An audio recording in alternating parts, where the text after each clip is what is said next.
So Nicole's on the floor face down with her hands on the wall. She's gonna go through her self checklist. Her hands are gonna be set shoulder width apart, fingers spread wide, and she's pressing her hands into the floor. Her elbows are locked out. She's pressing her triceps to straighten her elbows. Her shoulders are open. She's got a nice open shoulder angle. Her biceps are in her ears.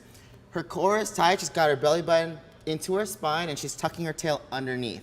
I should be able to drag a piece of paper underneath her hip up towards her shoulders, and she's hovering off the floor there. You'll notice also that her knees are locked out, her toes are pointed, heels are squeezed together. Bringing heels squeezed together brings a little bit more engagement of the glutes. This is a very difficult position to hold. So what Ray's gonna do is get into a high plank position. And what I want y'all to notice, hands are gonna be set directly underneath his shoulders. So shoulder width apart, we're doing everything that we talked about last week with our hand placement. So fingers spread nice and wide, we're gripping the floor.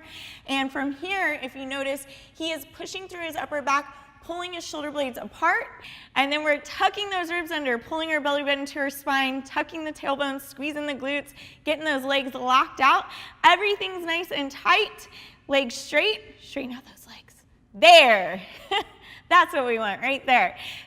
Squeezing the heels together because that is gonna help to engage your posterior chain that much more, help get your glutes that much tighter, which is gonna help connect your upper and your lower half. So lots of great stuff here to start building muscle memory and body awareness, what we want to be happening when we get upside down. Nicole is set up here in a pike position. Her hands are shoulder width apart, her fingers are spread wide. She's got her hips stacked over her shoulders and her wrists, and she's really paying attention to keeping those elbows locked out and pressing up. Ray's gonna get into his high plank position. We're gonna find our hollow. So level 1 is gonna be hands are glued to the floor. So we want shoulders stacked over that elbow and wrist. We're gonna keep our core nice and tight, and then we'll walk our feet up.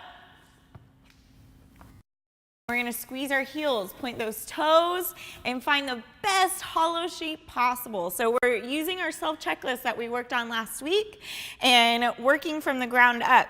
So fingers spread wide, elbow locked out, shoulder and scap are active and open, belly button pulled in, ribs under, tailbone tucked, glutes nice and tight, legs are straight, and toes are pointed. So lots of stuff happening here. Then we're gonna take our hands, we're gonna walk them back into the wall about halfway between where our hands were and the wall. This is level 2. Okay, so we're still working on developing a really awesome hollow shape position here. Level 3, we're gonna take our hands and walk them all the way as close as we can to the wall, getting nose and toes to the wall and nothing else.